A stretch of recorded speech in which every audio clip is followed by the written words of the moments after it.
What's up, fight fans? This is Kurt DeVille with Counterpunch Boxing News, and I have some new news concerning Errol "The Truth" Spence. Errol Spence had this to say to elaborate on his near-death accident. He said, "I should have lost my life that night," said Errol Spence Jr. He also said that, "I think angels were with me. I didn't break any bones. Doctors couldn't believe it. For someone to get ejected from the Ferrari and land on concrete, the only thing that was hurting was my neck, my hip, and both of my shoulders. My shoulder was scraped up and my leg was scraped up. I should have lost my life that night," said Errol "The Truth" Spence. Wow. He said also it was a blessing. I got into that accident and put a lot of things in perspective that I didn't put in perspective because I was so on high. It knocked me down, said the Southpaw, as he claims that the car accident opened his eyes to what really matters in life. So those are the words of Errol "The Truth" Spence. Errol "The Truth" Spence, I look at him opening up because for a while it was a big void. You know, we didn't hear anything from him. No one really heard about him. Some people say they talked to him. However, it was a situation where his comments were different. You know, they had different responses. You know, "I'm a savage" at one. You know, "I give up" on two. And I'm thinking like, okay, what's up with this kid?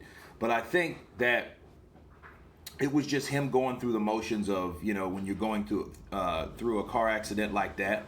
And I do think that he has had time to reflect on what really could have happened. Because a lot of people that get into accidents, they don't come out the same. And I don't think he did either.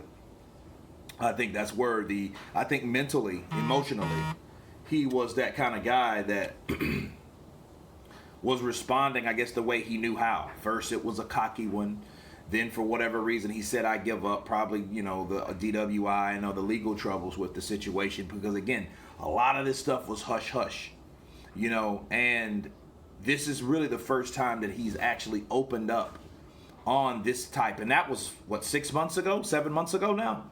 So it's taken that amount of time for him to actually talk about what really happened and how he really felt about it, you know. So it is a bizarre situation, you know. But one thing for sure, he had a new lease on life. And another thing, and most importantly, the significance is he had a new lease on life that he could still function and fight the way he once did. But I do something that does stick out at me. He said, "I was on a high." You know, and I think the partying, the lifestyle, the accomplishments, the shortcoming accomplishments that he had, I think it was a situation where he was getting a big head a little bit. You know, he was saying that, "Oh, I would stop this guy, I would stop that guy." You know, I mean, the arrogance was rising, and you know, along you add a lifestyle of drinking and stuff like that, and living so fast. You know, you have to get put into place, and luckily that it was enough to scare him because it made him realize, dude, you could have died. You know, and it also made him realize that you're not invincible. You know, despite what the first post that he posted on Instagram, but he knows now, like, hey, this is a blessing. There were angels looking over me.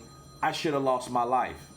Though these responses of humility is warranted, and he understands that. So probably the best thing that happened to Errol Spence is that he could have been killed. So that's the best thing, because it's the most realistic thing. And the situation I look at where you have guys that got into accidents, they didn't come out the way Errol Spence comes out. And he might be more dangerous now because he knows, hey, I'm fighting for more. Right? He might not even be man down no more because that man got up. You know what I mean?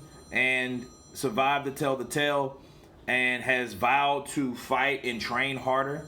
I don't know about the partying. I guess he is going to cut that out. I don't know, or suspend that or whatnot, or tone it down a little bit.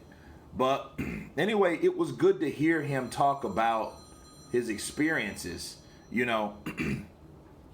and 100% focus is what you need, especially going into a sport that can also take your life.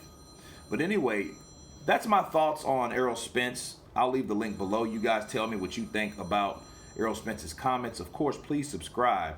And you guys been Counterpunch. Peace.